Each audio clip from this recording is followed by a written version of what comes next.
नमस्कार दोस्तों, मैं डॉक्टर गिरीश दुबे। और आजकल कंधे की दर्द को लेके लोगों में अक्सर करके कंफ्यूज रहते हैं कि ये दर्द हमारा कंधे का है या फिर सर्वाइकल की वजह से परेशानी हो रही है।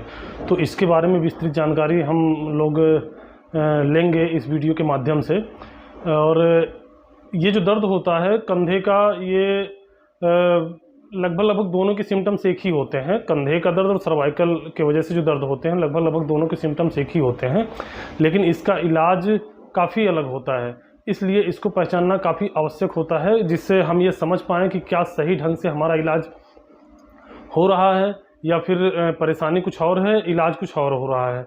जैसे हमने क्या बताया आपको कि सिम्टम्स लगभग दोनों के एक ही होते हैं, लेकिन इलाज काफ़ी अलग होता है। इसलिए कन्फ्यूजिंग बनी रहती है कि क्या ये सर्वाइकल का दर्द है या फिर गर्दन का दर्द है। अक्सर सर्वाइकल का दर्द है या फिर कंधे का दर्द है।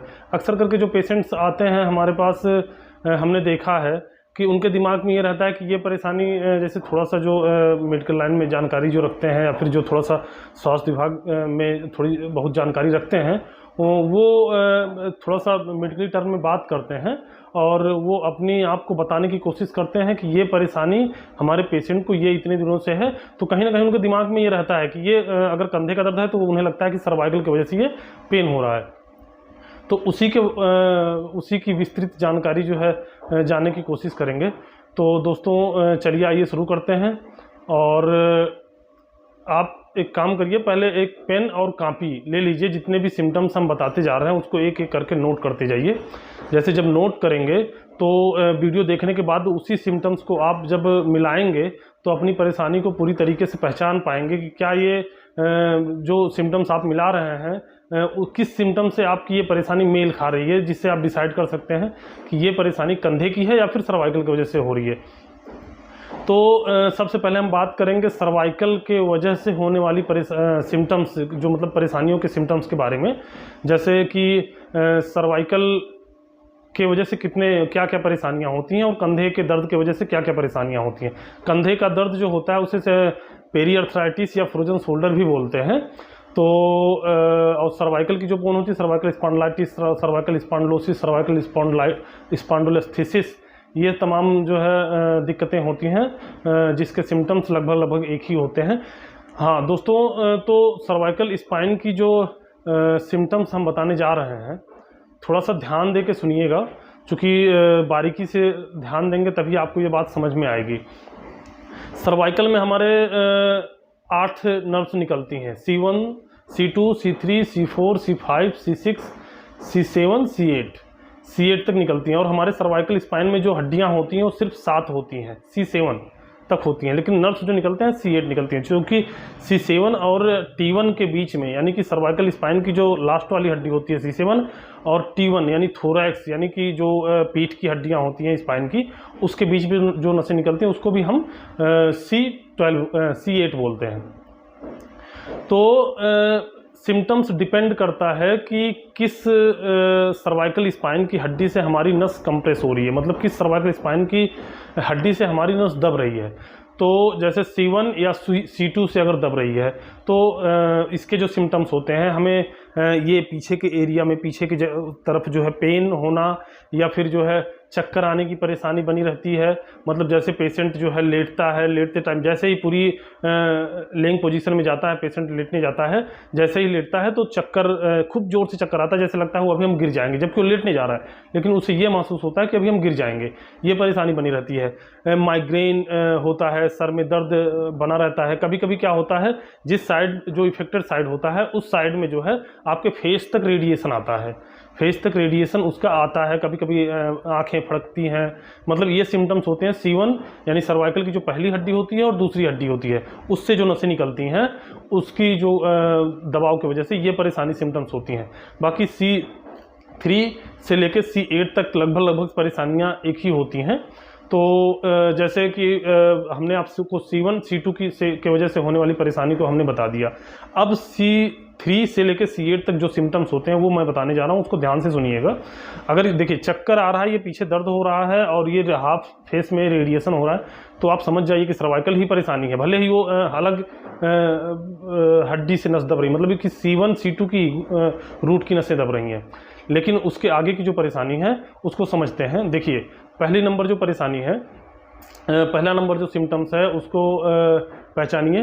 ये जो यहाँ से दर्द स्टार्ट होता है हमारा, पहला नंबर ये आप यहाँ पे प्रेस करेंगे, ये जो हल्की सी मांस उभार होती है, ये यहाँ पे प्रेस करेंगे तो सीवियर पेन होता है। ये मतलब शोल्डर के जस्ट ऊपर ये जो मसल्स होती है ना उभार की, इस पे आप प्रेस करेंगे तो सीवियर पेन होता है।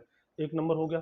दूसरा नंबर, अगर हम अपने गर्दन को रोटेट करते हैं इस तरीके से, ऐसे ऐसे इस तरीके से अगर गर्दन को रोटेट करते हैं तो कहीं ना कहीं स्ट्रेचिंग टाइप की पेन होती है, मतलब खिंचाव जैसा दर्द होता है, बना रहता है, जैसे लगता है कुछ नसें खींच रही हैं। दो सिम्टम्स हो गए। तीसरा सिम्टम्स आप देख लीजिए, ये जो नसें सर्वाइकल स्पाइन की वजह से जो नसें दबती हैं, ये न्यूरोलॉजिकल पेन होता है, ये रेडिएटिंग टाइप पेन होता है। मतलब प्रॉब्लम आपको ये है और ये रेडिएट करते हुए पूरे आपके हाथों में जाता है, आपकी उंगलियों तक झंझनाहट जाती है। ये हो गया। अगली जो सिम्टम्स है उसे जानते हैं। देखिए, जैसे जो आपका ये इफेक्टेड साइड जो है ये है और नॉन इफेक्टेड साइड ये है। हम क्या करेंगे, नॉन इफेक्टेड साइड से पहले किसी के हाथ को पकड़ेंगे, खूब जोर से ताकत लगाएंगे और फिर इफेक्टेड साइड से पकड़ेंगे। तो जो नॉन इफेक्टेड साइड है उसके अपेक्षा आपकी जो इफेक्टेड साइड है इस पर पावर कम लगेगी, मतलब कि पावर जो है कहीं ना कहीं पावर भी धीरे धीरे लॉस होने लगती है। ये हो गया। अगली सिम्टम्स जो है, आप हाथ को उठाने में प्रॉब्लम होती है, चूंकि आपके हाथ पे उतनी ताकत नहीं लग पाती है उठाने में। जैसे आप उठाते हैं तो ऐसा नहीं कि बहुत सीवियर पेन होता है, आप दोनों हाथ के सपोर्ट से इसको उठा सकते हैं, लेकिन जब ये सिंगल हाथ को आप उठाते हैं तो ये पूरी पावर ना लग पाने की वजह से हाथ नहीं उठता है आपका। ये हो गए सिम्टम्स। यही मेन सिम्टम्स होते हैं दोस्तों।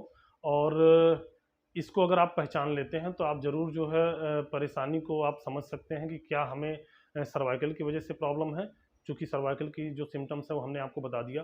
अब हम बात करेंगे आगे कंधे की परेशानी का। दोस्तों, एक चीज़ और, अगर वीडियो आपको पसंद आ रही हो और आपके समझ में आ रहा है कि हाँ ये जो वीडियो बन रही है ये हमारे फ़ायदे के लिए बन रही है, तो पहला नंबर तो आप वीडियो को लाइक कर लें, वीडियो को एक बार शेयर कर दें अपने दोस्तों के पास, अपने करीबियों के पास, अपने हित मित्र के पास, और चैनल को सब्सक्राइब कर लें। इससे क्या होते हैं कि प्रमोशन मिलती है, प्रमोट होते हैं और कहीं ना कहीं मतलब लगता है कि हाँ हम कुछ कर रहे हैं तो उसका रिजल्ट मिल रहा है हमें। तो आप लोगों का सपोर्ट काफ़ी महत्वपूर्ण होता है और हम यही उम्मीद करेंगे कि आप लोग पूरा सपोर्ट कर रहे हैं और हम इस तरीके से वीडियो बनाते रहते हैं आप लोगों के लिए और आपके काफ़ी फ़ायदेमंद होने वाली है। कंधे का मतलब ये पेन, क्योंकि देखिए सर्वाइकल का भी पेन यहीं से रेडिएट होकर आता है सर, और जो आपके कंधे का दर्द होता है इसे पेरी अर्थराइटिस या फ्रोजन शोल्डर बोलते हैं। तो ये भी एक तरीके की अर्थराइटिस होती है। तो ये जो होता है इसका भी पेन कंधे पे होता है। ये कंफ्यूजिंग ज़्यादा बनी रहती है लोगों में। तो जो आपके सर्वाइकल कंधे की दर्द है इसके सिम्टम्स जो जानते हैं हम, कंधे की जो दर्द है ये एक जॉइंट पेन होता है। जॉइंट पेन मतलब ये हमारा शोल्डर जॉइंट है ना, ये जॉइंट पेन होता है। और इसके जो आसपास की मसल्स होती हैं, आसपास की अंदर रोटेटर कफ मसल्स होती हैं जो हमारे जॉइंट के राउंडिंग में होती है, मतलब चारों तरफ होती है, जो हमारे जॉइंट को जो है मूवमेंट करवाने का काम करती है ये, ठीक है। तो जॉइंट पेन होता है और इसका जो दर्द होता है ये शोल्डर से थोड़ा सा ऊपर और शोल्डर से थोड़ा सा नीचे, मतलब इसके आसपास में ही ये दर्द बना रहता है। ये पूरे हाथ में रेडिएट होकर नहीं जाता है। पूरे हाथ में चूंकि न्यूरोलॉजिकल पेन तो होता नहीं है और रेडिएट होता है सिर्फ न्यूरोलॉजिकल पेन, तो ये जो है सिर्फ मिड आर्म तक जाएगा आपके और शोल्डर से हल्का सा ऊपर जा सकता है। इसके सराउंडिंग मतलब इसी के जो है चारों तरफ आपकी परेशानी दर्द बनी रहती है।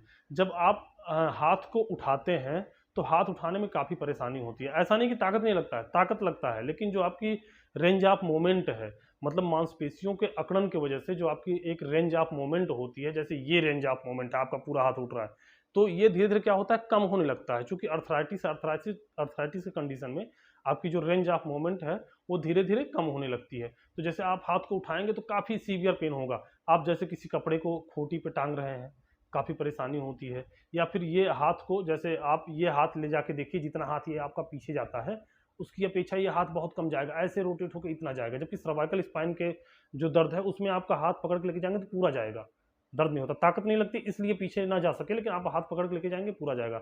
लेकिन ये जो शोल्डर कंधे का जो दर्द है उसके वजह से जो हाथ पीछे नहीं ले जा पाते हैं, क्योंकि मांसपेशियां जो है अकड़न की वजह से उनकी जो रेंज ऑफ मूवमेंट है वो कम हो जाती हैं। और ये आप ज़बरदस्ती भी ले जाने की कोशिश करेंगे, अगर आप अपने हाथ को पीछे लेके जा रहे हैं तो भी काफ़ी पेन होगा।